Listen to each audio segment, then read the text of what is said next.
Though it's a very tough job stepping into the shoes of Mr. Sanjay Sen, I'll just put across my views on legal issues that would arise or that have arisen due to the bifurcation, in particular regarding the sanctity of contracts and the contracts entered prior to the bifurcation and the way forward, and what kind of relief or what an investor perspective would be. Fundamentally, having all the availability and all the policies in place, besides that, what an investor would always look for, I mean, starting from 1991, where electricity sector was liberalized and opened up, fundamentally is transparency in contracts, transparency in law, and transparency in how effective and speedy remedies are available in law, and how this is percolated down to the people who are implementing the law, interpreting the law, and the people who are being affected by this.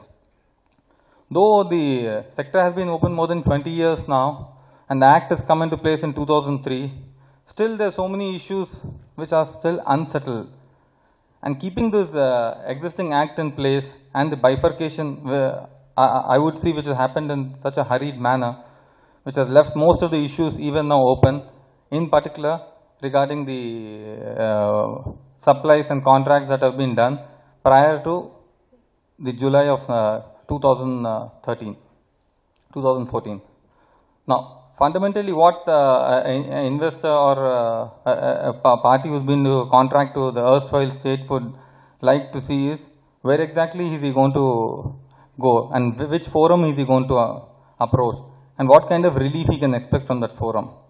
And having got some relief from that forum, does it end there, or does it litigation continue till finally the Supreme Court says, okay, this was the right way, or this was the act, or this is how it ought to have been. So even for the new state, like you see, even the Honorable Prime Minister today, when he's going and inviting people to invest in the country, fundamentally he's talking more about transparency in laws and faster resolution dispute mechanism. That's the reason one of the things that he's implementing is an effective arbitration system in the country, where there would be a time-bound method and there would be resolution of disputes at the earliest. Now, in the present state, since most of the matters are sub judice, even as on today, there is no clarity about which commission is going to decide and whether that would be final to the extent of the relief that the party is going to get. So, I would not make any comments on, what would be right and what would be wrong. But I would only request the honorable members here that please, for the investors to come in or the way forward, please make sure that there is an effective remedy and a fast remedy and a final remedy. Thank you. The issue is that I think you raised a very fundamental issue which struck me as very important to flag before we have the Honorable Justice speak.